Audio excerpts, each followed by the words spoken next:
কিন্তু এমত অবস্থা তো দেখবেন যে সংখ্যায় একদল অনেক ভারী, তারপর তারা বলবে যে এগুলো গণতন্ত্রের পূজারী, এগুলো সরকারের গোলাম, দুনিয়ার সিটলোভের জন্য এই কাজগুলো করে। আমার ভাইরা, গণতন্ত্র রাজতন্ত্র হালাল না হারাম আমি ওদিকে যাব না। আলেমরা আছে, মুফতিগণ আছেন, ফকিগণ আছেন, ওনারা ফতোয়া দিবেন। কিন্তু আমি আপনাদের কাছে ছোট্ট আকারে একটি উদাহরণ দিতে চাই। মনে করেন আপনি যদি কুমিল্লা মেঘনা থানায় যান, ভাটের চর অথবা ভবের চর আছে না, মাঝখানে নদী আছে, নদীটা পাড়ি দিয়ে আপনাকে ওপার যেতে হবে। এখন আপনি ওপারে যেতে গেলে হয় লঞ্চ, নাইলে স্টিমার, নাইলে ছোট্ট ডিঙ্গি নৌকা। আপনি দেখলেন ওখানে দুইটা নৌকা আছে, একটা নৌকায় অনেক মানুষ ওপেন সিগারেট খাচ্ছে, ধোঁয়া খাচ্ছে, ধোঁয়া ছাড়তেছে নিচ্ছে। ওপেন মেয়েরা খোলামেলা ভাবে চলাচল করতেছে, তাদের মাথায় কাপড় নাই।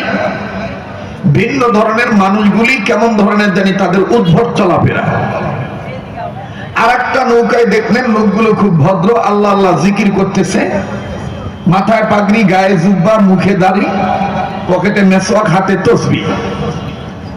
আমার বন্ধুগণ, এখন আপনি মানবিক দৃষ্টিকোণ থেকে উত্তর দিয়ে বলেন তো দেখি, সাধারণ জ্ঞান দ্বারা জবাব দেন, আপনি মানুষ হিসাবে কোন নৌকায় উঠবেন? কথা কয় না, কথা কয় না। আবার বলেন, কার নৌকায়? আল্লাহ ওয়ালাদের নৌকায়। এই কথাটাই তো আমাদের ফ্রেশ চিন্তার কথা। 53 বছর 54 বছর যা ভুল হয়েছে। রাম, বাম, চ্যাটার্জি, মুখার্জি, গঙ্গোপাধ্যায়, চট্টোপাধ্যায়, হরিদাস পাল, লেন সেন, দাদা বাবু, কেউ আমেরিকার গোলামি, কেউ ইন্ডিয়ার গোলামি, কেউ রাশিয়ার পাঁচটা গোলামি করেছেন।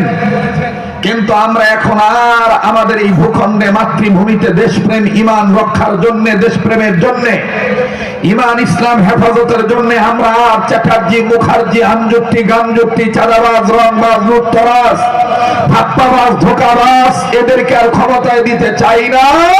আমরা আল্লাহওয়ালাদেরকে সংসদে পাঠাতে চাই।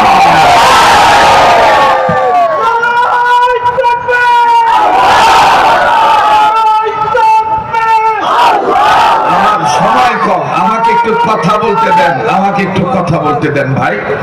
আমি বাহাবা নেওয়ার জন্য আসি নাই, অনেক বছর ধরে সুঙ্গা ফুকাই, আমি জানি কোথায় কি ধরনের ঔষধ দিতে হয়। এখন তো আর অনেক জায়গায়